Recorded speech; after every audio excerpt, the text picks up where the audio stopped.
Lavender, page 128. In the middle of the first week of Matilda's first term, Miss Honey said to the class, "I have some important news for you, so listen carefully. You too, Matilda. Put that book down for a moment and pay attention." Small, eager faces looked up and listened. "It is the headmistress's custom," Miss Honey went on, "to take over the class for one period each week. She does this with every class in the school, and each class has a fixed day and fixed time. Ours is always 2 o'clock on Thursday afternoons immediately after lunch. So tomorrow at 2 o'clock, Miss Trunchbull will be taking over from me for one lesson. I shall be here as well, of course, but only as a silent witness. Is that understood?" "Yes, Miss Honey," they chirruped.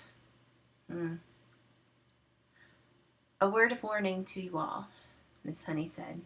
"The headmistress is very strict about everything. Make sure your clothes are clean, your faces are clean, and your hands are clean. Speak only when spoken to. And when she asks you a question, stand up at once. Before you answer it, never argue with her, never answer back, never try to be funny. If you do, you will make her angry, and when the headmistress gets angry, you'd better watch out." "You can say that again," Lavender murmured. "I am quite sure," Miss Honey said, "that she will be testing you on what you are meant to have learnt this week, which is your 2 times table. So I strongly advise you to swat it up when you get home tonight.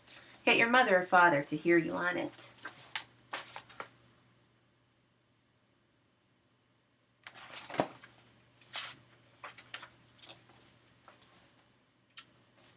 "What else will she test us on?" someone asked. "Spelling," Miss Honey said. "Try to remember everything you have learnt these last few days. And one more thing. A jug of water and a glass must always be on the table here when the headmistress comes in. She never takes a lesson without that. Now, who will be responsible for seeing that it's there?" "I will," Lavender said at once. "Very well, Lavender," Miss Honey said. "It will be your job to go to the kitchen and get the jug and fill it with water and put it on the table here with a clean, empty glass just before the lesson starts." "What if the jug's not in the kitchen?" Lavender asked. "There are a dozen headmistress's jugs and glasses in the kitchen," Miss Honey said. "They're used all over the school." "I won't forget," Lavender said. "I promise I won't." Already, Lavender's scheming mind was going over the possibilities that this water jug job had opened up for her. She longed to do something truly heroic.